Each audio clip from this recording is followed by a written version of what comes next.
Hey everyone, you're watching Sorbesque.com. My name is Sapphire and this is a very late vlog of our guest camera, Dr. Seag, lent by my family doctor, Dr. Soon. He is a Seagull TLR model 4A107, I think, the red gold edition. I don't really know what's the real name for it. It's some in the internet it says gold trim, red gold edition, something like that, but yeah, this is the limited edition, the only red gold version of the Seagull, made in Shanghai. Supposed to be a copy of Rolleiflex, very durable, sturdy TLR. It says good for beginners who wants to learn the mechanics of TLR and so forth, but honestly, I have no idea how to operate this. I already loaded it with a 120 film, and I'm not really confident with these shots. I mean, really, all this while I was shooting on films, especially with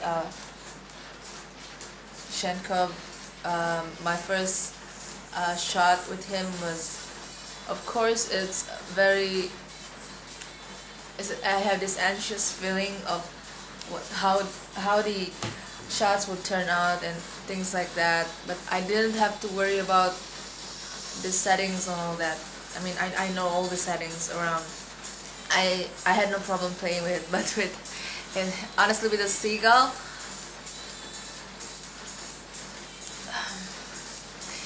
I find it hard. Probably because I've used Lubitel, but I don't think it's that. I think it's just the fact that they're different, because especially the part where you focus on the views, you know, it's better that I show. So this is Chenkov. He's a Lubitel 106.6U. So when you do the focusing, it's around here. Viewfinders, you have to look through from the top viewfinder, look down. This is the viewing lens, and this is this is the viewing lens. Sorry, this is a viewing lens, and this is a taking lens.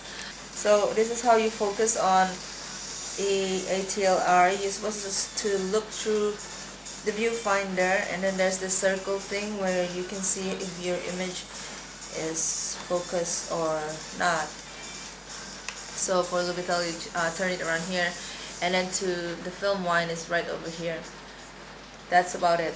Everything, the apertures and shutters, is around here. That's basic.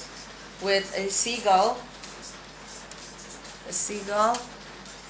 okay, everything's in front is the shutters and aperture, and then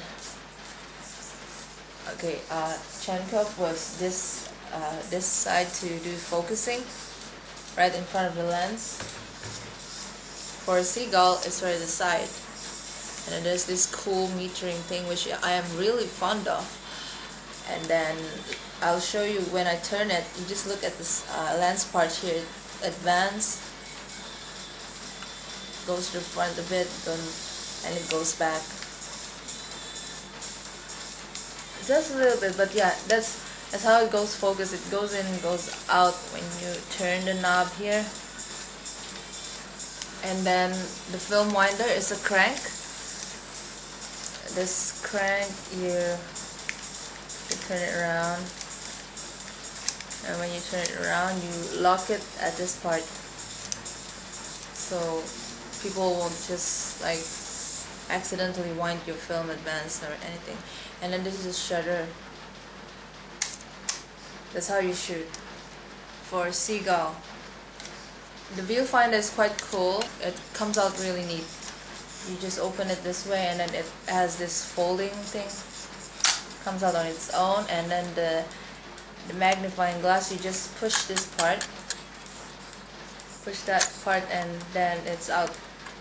That's the magnifying glass, which makes it easier for you to see the stuff that you're shooting. So you can see the circle there. There's this line in the middle where you're supposed to see if the image is overlapping or not.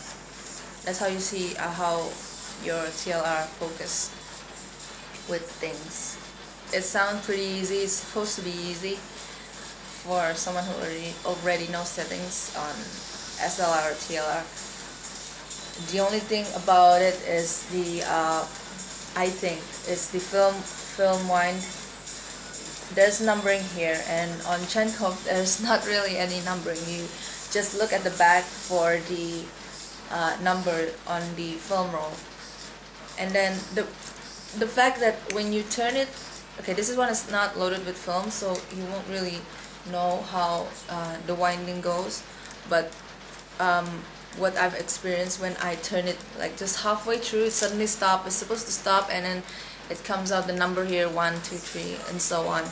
So when it stops halfway, I think like it makes me worried if I actually wind the film fully to the next frame or not, and then I have to turn it around to lock it, and then the only way that I'll be able to wind another round or half round or quarter round is to press on the shutter and it's unlocked.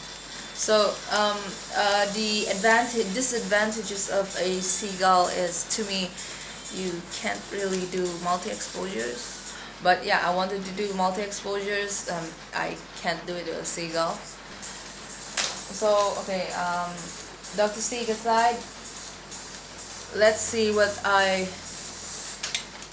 have to say about Lubitel Chenkov.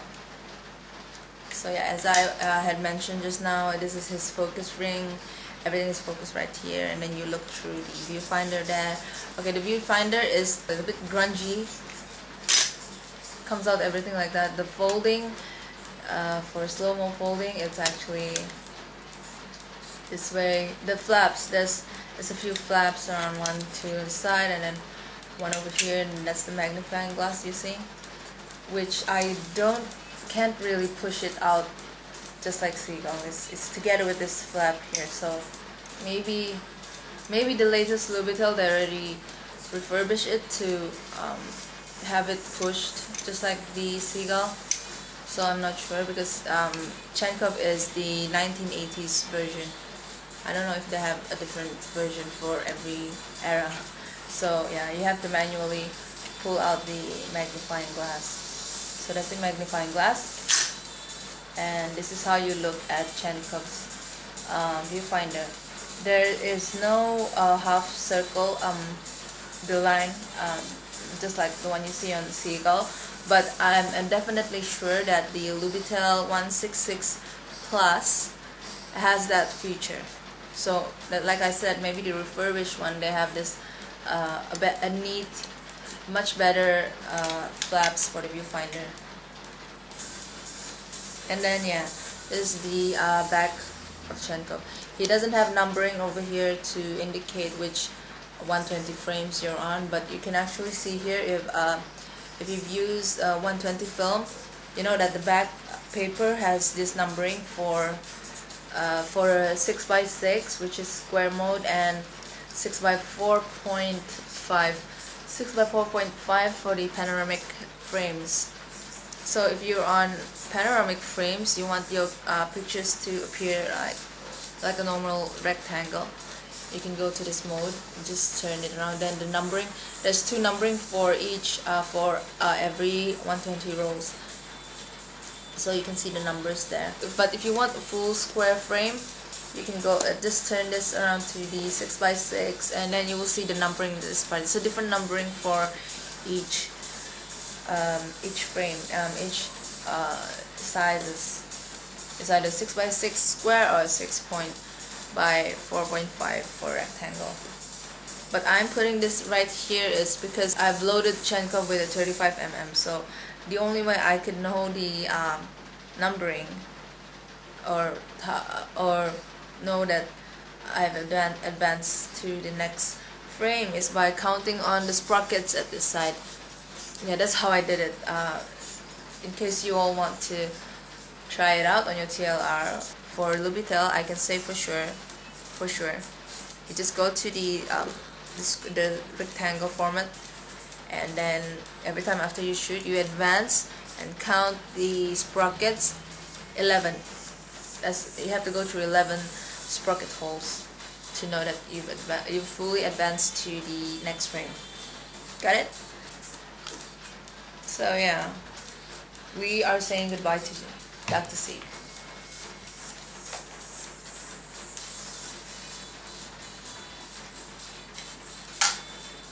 Very neat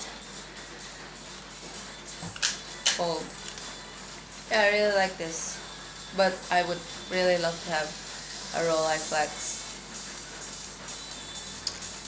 So yeah, thank you for watching. My name is Sophia and you're watching Sorbesque.com.